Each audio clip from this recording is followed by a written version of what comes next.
എല്ലാ കൂട്ടുകാർക്കും ശുഭരാത്രി നേർന്നുകൊണ്ട് നമുക്ക് ബാലിന്റെ ഗോമതിയുടെ നാളത്തെ നല്ലൊരു പ്രൊമോ വിശേഷം കേട്ടാലോ.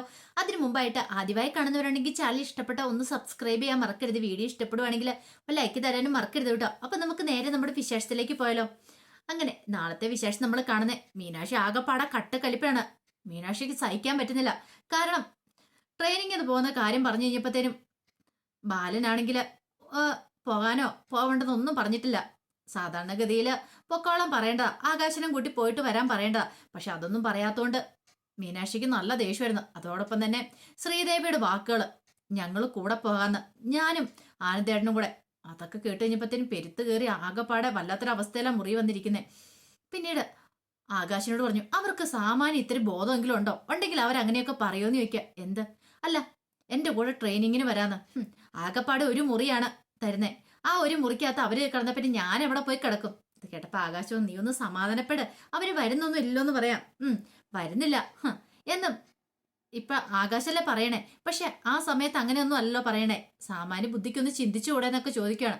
പോട്ടെ, അവർക്ക് അതിന് വിവരമില്ലാന്ന് കരുതി എന്നും പറഞ്ഞുകൊണ്ട് വലിയ MA ലിറ്ററേച്ചർ ആണ് പോലും. എന്നിട്ടാണോ ഇങ്ങനെയൊക്കെ പറയണേ? എവിടെ എന്ത് പറയണമെന്നൊന്നും അറിയത്തില്ല. ഭാര്യ ഭർത്താക്കന്മാര് തമ്മിൽ പോകേണ്ട കാര്യത്തിന് അവര് പോണെന്ന് പറയണം. ഇങ്ങനെ ട്രെയിനിങ്ങിനൊക്കെ പോകുമ്പോൾ ഒന്നെങ്കിൽ ഭർത്താവ് കൂടെ വരണം, അല്ലെങ്കിൽ അമ്മമാരാരെങ്കിലും കൂടെ വരണം. അതല്ലേ നല്ലതെന്ന് ചോദിക്കുക. ഇതവർ ഏതാണ്ട് ഹണിമൂൺ ട്രിപ്പ് വരുമെന്ന് പോലെ രണ്ടെണ്ണം കൂടെ വരാന്ന് പറഞ്ഞിരിക്കുന്നേ. ആനന്ദേണ്ണ നല്ല ദേഷ്യം വന്നെന്ന് തോന്നേ. ആനന്ദേണ്ണ ഇങ്ങനെ ഒന്നും സമ്മതിക്കുന്ന ആളല്ലല്ലോ എന്ന് മീനാക്ഷി പറയാ. ഇത് കേട്ടപ്പം ആകാശ് പറഞ്ഞു, അത് ശരിയാ, ആനന്ദേണ്ണ ആ സമയം ശ്രീദേവി അടുത്തിനെ ഒന്ന് നോക്കിയത് കണ്ടായിരുന്നു എന്ന് പറയണം. പറഞ്ഞിട്ട് കാര്യമില്ലല്ലോ, അവർ ഇതൊക്കെ മനസ്സിലാക്കണ്ടേന്ന് ചോദിക്കുകയാണ്. ആ സമയം മിത്ര മുറിയിലേക്ക് വന്നു. ആരും കിടന്നിട്ടുണ്ടായിരുന്നില്ല. ആരിനോട് ചോദിച്ചു ഉറങ്ങണില്ലേന്ന് ചോദിക്കുക. ഉറക്കം വരുന്നില്ല എന്ന് പറയണ. അല്ല, നിനക്ക് ഉറങ്ങാറായില്ലേ? കുറച്ച് കഴിഞ്ഞിട്ട് ഞാൻ ഇറങ്ങുന്നുള്ളൂ, എനിക്ക് കുറച്ച് നോട്ട്സും കൂടെ പ്രിപ്പയർ ചെയ്യാനൊക്കെ ഉണ്ടെന്ന് പറയണ. പിന്നീട് പറഞ്ഞു, ആര്യ, ഞാനൊരു കാര്യം തീരുമാനിച്ചു എന്ന് പറയണേ. എന്ത്? എനിക്കൊരു പാർട്ട് ടൈം ജോലി വേണമെന്ന് പറയാം. ജോലിയോ? നിന്നോട് ഞാൻ മുമ്പേ പറഞ്ഞിട്ടോളല്ലേ ഇപ്പൊ നീ ജോലിയുടെ കാര്യത്തെക്കുറിച്ച് ചിന്തിക്കാൻ വേണ്ടെന്ന്. അതല്ല ആര്യ, ഞാൻ വീട്ടിലിരുന്ന് ചെയ്തോളാം എന്ന് പറയണ. വീട്ടിലിരുന്ന് ചെയ്യുന്ന ജോലിയോ? എന്ത് ജോലി? ഞാൻ കുട്ടികൾക്ക് ട്യൂഷൻ എടുത്തോളാന്ന് പറയണ. ട്യൂഷൻ എടുക്കാനാ? അതെ, ട്യൂഷൻ എടുത്ത് കഴിയുമ്പോൾ നമുക്ക് അറിവ് കൂടത്തല്ലേ ഉള്ള ആര്യ, അതുകൊണ്ട് കുഴപ്പമില്ലല്ലോ. ടീച്ചിങ്ങുമായിട്ട് ബന്ധപ്പെട്ട കാര്യങ്ങളൊക്കെ അല്ലേ അത്, അതുകൊണ്ട് ആ കാര്യത്തിൽ പ്രശ്നമില്ല. ഞാൻ ട്യൂഷൻ എടുക്കാൻ തീരുമാനിച്ചു. അപ്പൊ ആര്യനൊരു കൈസഹായം ആകുകയും ചെയ്യുമല്ലോ എന്ന് പറയാം. അതെ, ട്യൂഷനൊക്കെ എന്ന് പറഞ്ഞിറങ്ങിയിട്ട് അവസാനം പഠിപ്പിൽ ഉഴപ്പിയേക്കുള്ളെന്ന് പറയണം. ഞാൻ ഉഴപ്പാനൊന്നും പോകുന്നില്ല ആര്യ, എന്നെ അറിയാലോ എന്ന് പറയാം. എന്തെങ്കിലും ചെയ്യാം, ഞാൻ കൂടുതലൊന്നും പറയുന്നില്ല എന്ന് പറയാം. ഞാൻ പിന്നെ ശ്രീദേവി അടുത്തിനെയും കൂടെ കൂട്ടാന്ന് വെച്ചു. ശ്രീദേവി അടുത്ത് ഇവിടെ തനിച്ചിരിക്കുമല്ലേ, MA ലിറ്ററേച്ചറും അല്ലേ, അടുക്കളപ്പണി ഏത് വെറുതെ എന്തിനാ ജീവൻ നശിപ്പിക്കുന്നത്? എൻ്റെ കൂടെ കൂടുവാണെങ്കിൽ ശ്രീദേവിച്ചിക്ക് നല്ല കാര്യമല്ലേന്ന് ചോദിക്കും. അത് ശരിയാ, അത് നല്ല കാര്യമാന്ന് പറയണം. അല്ല, എന്നിട്ട് ശ്രീദേവിച്ച് സംഭവിച്ചോ? സമ്മതിച്ചിട്ടൊന്നുമില്ല, പറഞ്ഞിട്ടൊക്കെ ഉണ്ട്. എങ്ങനെയാവും എന്താവും എന്നൊന്നും അറിയില്ല എന്ന് പറയണം. പിന്നീട് ബാലൻ മുറിയിൽ പോയി കണക്ക് കൂട്ടലും കാര്യങ്ങളൊക്കെ നടത്തിക്കൊണ്ടിരിക്കുകയാണ്. അപ്പോഴേക്കും ഗോമതി അങ്ങോട്ട് വന്നു. ഗോമതി വന്നിട്ട് പറഞ്ഞു, ബാലേട്ടാ, ഈ മുറി കിടക്കാൻ വരുന്ന സമയത്തെങ്കിലും ഇതൊക്കെ ഒന്ന് അടച്ചു വെച്ചുകൂടെ? അല്ല, പകലും മൊത്തം കടയില്, രാത്രി മുറിയിലേക്ക് വന്നു കഴിഞ്ഞിട്ട് കിടക്കാൻ സമയം ഇതൊക്കെ എന്തിനാ അടുത്ത് നോക്കിക്കൊണ്ടിരിക്കണമെന്ന് ചോദിക്കുക. ഗോമതി, നമ്മൾ ചെയ്യേണ്ട കാര്യങ്ങൾ നമ്മൾ ചെയ്യണമെന്ന് പറയാം. അതൊക്കെ മനസ്സിലായി, എന്നാലും ഇല്ല, നിനക്ക് എന്തെങ്കിലും പറയാനുണ്ടോന്ന് ചോദിക്കും. പറയാനുണ്ട്. എന്താ? അല്ല, അത് പിന്നെ എനിക്ക് പറയാനുള്ള മറ്റൊന്നാ. ഇപ്പം ആകാശ് മീനാക്ഷിയോട് ട്രെയിനിങ്ങിന് പോകുന്നതിനെ കുറിച്ചാന്ന് പറയണം. ആകാശ് മീനാക്ഷിയോട് ട്രെയിനിങ്ങിന് പോകുന്ന? അതിന് മീനാക്ഷിക്കല്ലേ ട്രെയിനിങ്. എന്താ ബാലേട്ട എങ്ങനെയൊക്കെ? മീനാക്ഷിക്ക് ട്രെയിനിങ്, പക്ഷെ മീനുവിന്റെ കൂട്ടത്തിൽ ആകാശ് പോകുന്നല്ലേ നല്ലതെന്ന് ചോദിക്കുക. അപ്പൊ ബാലേട്ടൻ അതും കൂടെ പറഞ്ഞാൽ പോരായിരുന്നോ? പിന്നെ ബാലേട്ടൻ എന്തിനാ അത് പിന്നത്തേക്ക് മാറ്റി വെച്ചെന്ന് ചോദിക്കുക. അതാണ് കാര്യം. ആകാശ് പോയിട്ടുണ്ടെങ്കിൽ കടയിലെ കാര്യങ്ങളൊക്കെ ആര് നോക്കും? കടയിലെ കാര്യങ്ങൾ വേണം ഞാൻ വേണേ വന്ന് നിന്നോളാം, എന്നാലും കുഴപ്പമൊന്നുമില്ലെന്ന് പറയാം. ബെസ്റ്റ്, നീ വന്ന് കടയിൽ നിൽക്കാനായിട്ട്. അപ്പൊ ഇവിടുത്തെ കാര്യങ്ങളോ? ഇവിടുത്തെ കാര്യങ്ങൾ ഇപ്പം ഞാൻ നോക്കേണ്ട കാര്യമില്ലല്ലോ. ഇവിടെ കാര്യങ്ങളൊക്കെ നോക്കാൻ വേറെ ആൾക്കാരുണ്ടല്ലോ. നമ്മളെ അടുക്കളയുടെ പരിസരത്തേക്ക് പോലും അടുപ്പിക്കുന്നില്ല. പിന്നെ ബാലേട്ടന് ഇഷ്ടം ഞാൻ അടുക്കള കയറാതിരിക്കുന്നതല്ലേ. അങ്ങനെ ഞാൻ പറഞ്ഞോ ഗോമതി? ഈയിടെയായിട്ട് ശ്രദ്ധിക്കുന്നുണ്ട്. പറഞ്ഞില്ലേലും അങ്ങനെയൊക്കെയാ ബാലേട്ടന്റെ ഓരോ കാര്യങ്ങൾ പ്രകടിപ്പിക്കുന്നതെന്ന് പറയാം. അത് പിന്നെ ഗോമതി, നിനക്കറിയാലോ, അവള് പുതിയതായിട്ട് വന്ന പെൺകുട്ടിയല്ലേ എന്നും പറഞ്ഞോണ്ട് തലയെ കയറ്റി എടുത്ത് വെക്കുന്നതിനൊരു പരിധിയൊക്കെ ഉണ്ട് കേട്ടോ ബാലേട്ട എന്നൊക്കെ പറയണം. സഹിക്കുന്നതിന് ക്ഷമിക്കുന്നതിനൊക്കെ ഒരു പരിധിയൊക്കെ ഉണ്ട്. അവസാനം കണ്ടോ എന്നൊക്കെ പറയണം. ബാലൻ പറഞ്ഞു, നിനക്കിത് എന്ത് പറ്റി ഗോമതി എന്ന് ചോദിക്കുക. എനിക്കൊന്നും പറ്റിയിട്ടൊന്നുമില്ല, ഉള്ള കാര്യം ഞാൻ അങ്ങോട്ട് പറഞ്ഞ.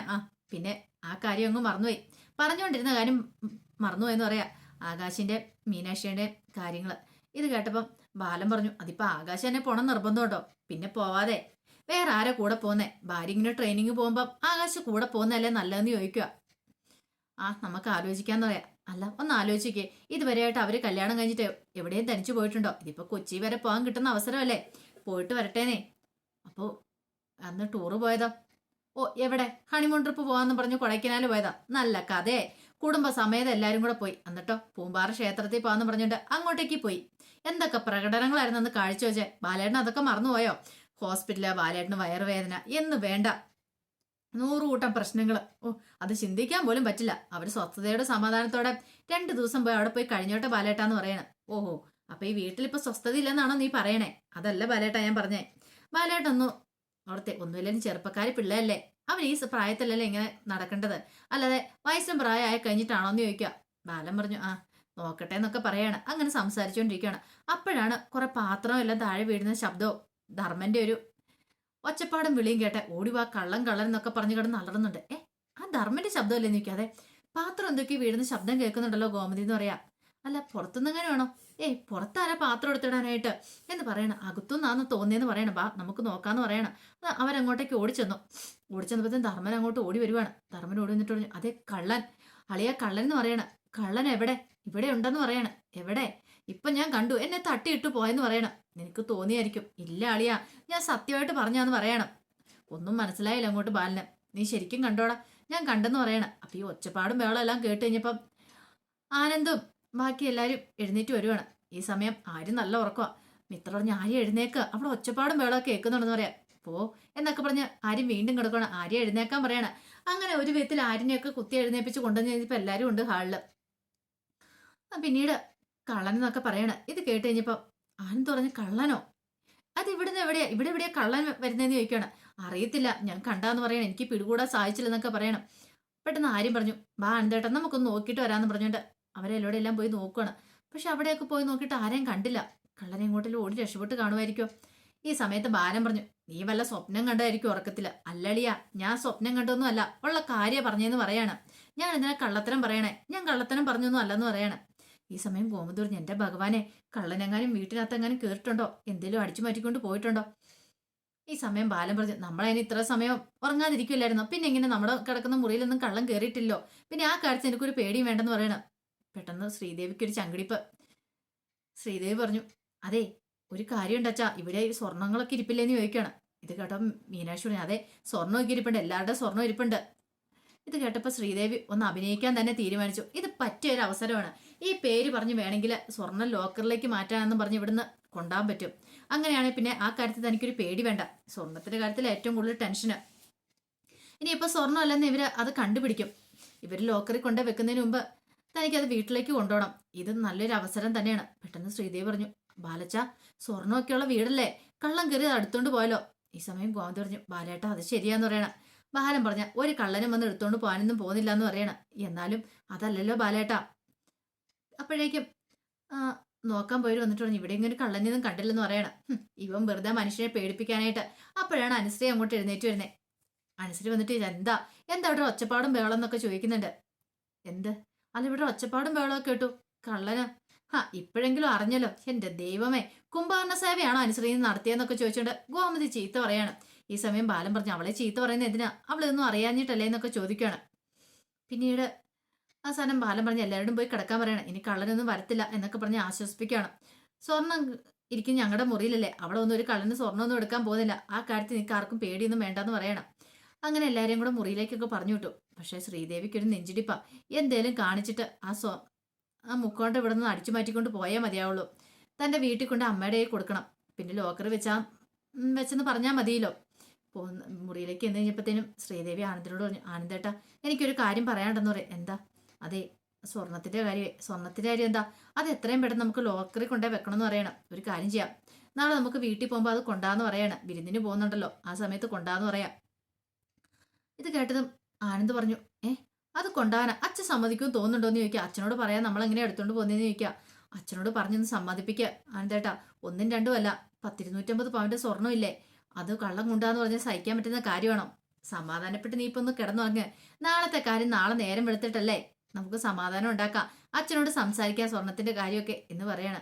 പക്ഷേങ്കില് ആനന്ദ് എങ്ങനെ പറഞ്ഞാലും ശ്രീദേവിക്ക് ഭയങ്കര ടെൻഷനാ. ഈ ഒരു കിട്ടിയൊരു ചാൻസ് കളഞ്ഞു വിളിച്ചിട്ട് കാര്യമില്ല. എങ്ങനെയെങ്കിലും അത് കൊണ്ടുപോയാൽ സമാധാനം ആവത്തുള്ളൂ. കള്ളൻ കയറിയത് ഒരു കണക്കിന് നല്ല കാര്യമാണ്. കള്ളൻ ഇനി വന്നാലും വന്നില്ലേലും തൻ്റെ കാര്യത്തിൽ നല്ല കാര്യമാണ്. അതുകൊണ്ട് തനിക്കിനി ആ ഒരു പിടിവള്ളി കിട്ടും. എങ്ങനെയെങ്കിലും അത് ഇവിടുന്ന് അടിച്ചു മാറ്റിക്കൊണ്ട് പോകാനായിട്ട്. അല്ലെങ്കിൽ എന്ത് പേര് പറഞ്ഞ് അത് വീട്ടിൽ നിന്ന് കൊണ്ടുപോകുന്ന ഓർത്തിരിക്കുമായിരുന്നു. കൃത്യസമയത്ത് തന്നെ ആ കള്ളൻ എന്താളും കയറാൻ തോന്നിയത്. ഉർവശി ശാപം ഉപകാരപ്രദമായെന്ന് പറഞ്ഞൊരു അവസ്ഥയിലായിരുന്നു ശ്രീദേവി. ഈ സമയം ആനന്ദ് പറഞ്ഞു, അതെ എനിക്ക് ഉറക്കം വരുന്നുണ്ട്, വന്ന് കിടക്കാൻ പറഞ്ഞുകൊണ്ട് ശ്രീദേവിയുടെ വന്ന് കിടന്ന് ഉറങ്ങാനൊക്കെ പറയണം. അപ്പൊ അതിന്റെ വിശേഷങ്ങളൊക്കെ നാളെ കാണാൻ പോകുന്നത്. ആ വിശേഷങ്ങളൊക്കെ നമുക്ക് എല്ലാവർക്കും കാത്തിരിക്കാം കേട്ടോ. ഒരിക്കൽ കൂടി എല്ലാവർക്കും ശുഭരാത്രി നേർന്നുകൊണ്ട് നിർത്തുന്നു. നന്ദി.